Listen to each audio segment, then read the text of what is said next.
নমস্কার বন্ধুরা, আমার চ্যানেলের আরও একটি নতুন পর্বে আপনাদের জানাই অনেক স্বাগত। বন্ধুরা কেমন আছেন? আশা করি ভালোই আছেন। আজকের পর্বের মূল বিষয় হলো বিপত্তারিণী পুজো।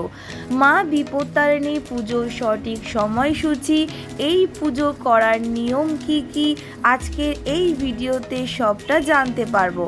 তো বন্ধুরা, আপনারা নিশ্চয়ই জানেন মা বিপত্তারিণী হচ্ছে বিপদের নাশিনী। আমরা বিপদে পড়লে মা বিপত্তারিণী ডেকে সেই বিপদ থেকে মুক্তি পাই। আর আমার ভিডিওতে এমন নতুন কিছু থাকে যে জিনিসগুলো আপনারা যদি করেন তাহলে বিপদ থেকে মুক্তি পাবেন। তাই বন্ধুরা পুরো ভিডিওটা দেখুন স্কিপ না করে, তাহলে জানতে পারবেন আমার ভিডিওর নতুন তথ্য। বিপত্তারিণী হলেন ভারতের পশ্চিমবঙ্গ ও উড়িষ্যা রাজ্যে এবং পার্শ্ববর্তী অঞ্চলে পূজিতা এক হিন্দু দেবী। তিনি দেবী সংকটনাশিনী এবং দেবী দুর্গা 108 অবতারের অন্যতম। হিন্দুরা মূলত বিপদ থেকে উদ্ধার পাওয়ার জন্য এই দেবীর পুজো করেন। আষাঢ় মাসের রথ থেকে উল্টো রথের মধ্যে মঙ্গলবার ও শনিবার এই হিন্দু মহিলারা বিপত্তারিণী ব্রত পালন করেন। এবার জানবো বিপত্তারিণী পুজোর সঠিক সময়সূচি। 2024 সালে অর্থাৎ এবছর বিপত্তারিণী পুজোর প্রথম তারিখ ও দিন হলো 9 জুলাই মঙ্গলবার। বাংলা ক্যালেন্ডারে দিনটি হলো 1431 সনের 24 আষাঢ় মঙ্গলবার।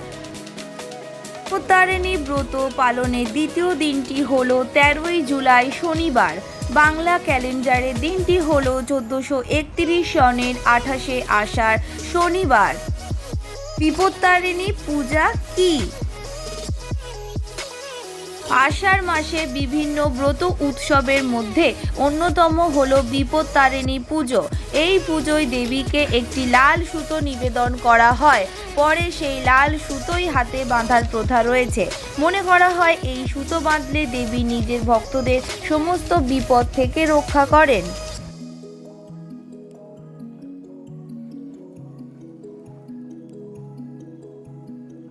পালনের উপকরণ সামান্য। পুজোর উপকরণের পুষ্প, ফল ইত্যাদি এই সব কিছুই 13টি করে নিবেদন করতে হয়। হাতে ধারণ করা লাল সুতোটিকেও 13টি গাঁট দেওয়ার বিধান রয়েছে। ঘট, আমের পল্লব, শীষ সমেত ডাব, একটি নৈবেদ্য, 13 রকম ফুল ফল, দুভাগে কাটা 13 রকম ফল, আলাদা চুবড়িতে 13টা গোটা ফল, 13 গাছি লাল সুতো, 13টি দূর্বা, 13টি পান ও 13টি সুপুরি দিতে হয়। 13 গাছি লাল কস্তা সুতো, 13টি পৈতা, 13টি লবঙ্গ, 13টি ছোট এলাচ, 13টি বড় এলাচ এবং পুজোর শেষে পুরোহিতকে যথাসাধ্য দান ধ্যান ও দক্ষিণা দিতে হয় এবং পুজোর শেষে মন দিয়ে ব্রত কথা শুনতে হয়। এবার জানবো এই ব্রত পালনের নিয়ম। ব্রতের আগের দিন নিরামিষ খাবার খেতে হয়।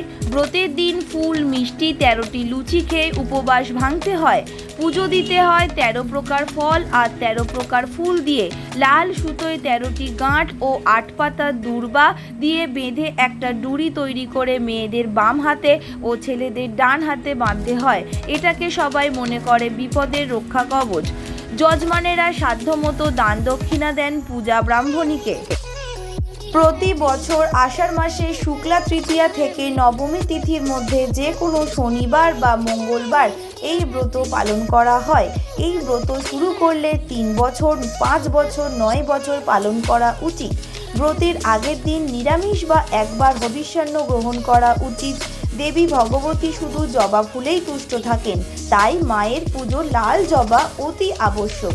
লাল জবা ফুলে পুষ্পাঞ্জলি দ্বারাই মায়ের পুজো সম্পন্ন হয়। এই ব্রতর প্রভাবে পূজারী ব্রাহ্মণকে দিয়ে ঘট স্থাপন করে হলুদ সুতো দিয়ে দুর্বাসহ ঘটের মুখে বাঁধতে হয়। তারপর স্বস্তি বাচন করে নাম গোত্র ধরে সংকল্প তৃপ্ত উচ্চারণ করতে হয়। অঙ্গশুদ্ধি করশুদ্ধি করে পঞ্চদেবতার পাদার্ঘ দিয়ে পুজো করতে হয় বিপত্তারিণী রূপী দুর্গার। এবার জানবো হাতে লাল সুতো কেন বাঁধা হয়। এক সময় দেবতা ও অসুরের মধ্যে প্রচণ্ড যুদ্ধ শুরু হয়। অসুরদের পরাক্রম দেখে দেবরাজ ইন্দ্র খুবই চিন্তিত হয়ে পড়েন। স্বামীকে চিন্তিত দেখে স্ত্রী ইন্দ্রাণী তার জন্য প্রার্থনা শুরু করলেন। ইন্দ্রাণী তার আধ্যাত্মিক শক্তি একত্রিত করে লাল সুতো দিয়ে একটি সুতো তৈরি করেন। তারপর দেবরাজ ইন্দ্রের মঙ্গল কামনা করে সেই লাল সুতোর মালা তার গলায় বেঁধে দেন, যাতে অসুরেরা তাকে আঘাত করতে না পারে। এরপর দেবতা ও অসুরের মধ্যে প্রচণ্ড যুদ্ধ শুরু হয়। ইন্দ্রের নেতৃত্বে সেই যুদ্ধে দেবতারা জয়ী হন। তখন থেকেই বিপদ থেকে রক্ষা পেতে হিন্দুরা লাল সুতো বাঁধার প্রচলন করে আসছে। কথাই বলে বিপদ তো বলে আসে না, বিপদ এলেই মনে আসে প্রবল দুশ্চিন্তা। তখন মনে হয় ঠিক কী করলে এই বিপদের হাত থেকে মুক্তি পাওয়া যাবে। তাই মনে ভক্তি ও বিশ্বাস রেখে এই মন্ত্র যদি মা বিপত্তারিণীর পুজো করা যায়, তাহলে তার সকল বিপদের হাত থেকে রক্ষা পাওয়া যায় এবং মনের সকল বাসনাও পূরণ হয়। তো চলুন দেখে নেওয়া যাক সেই মন্ত্র।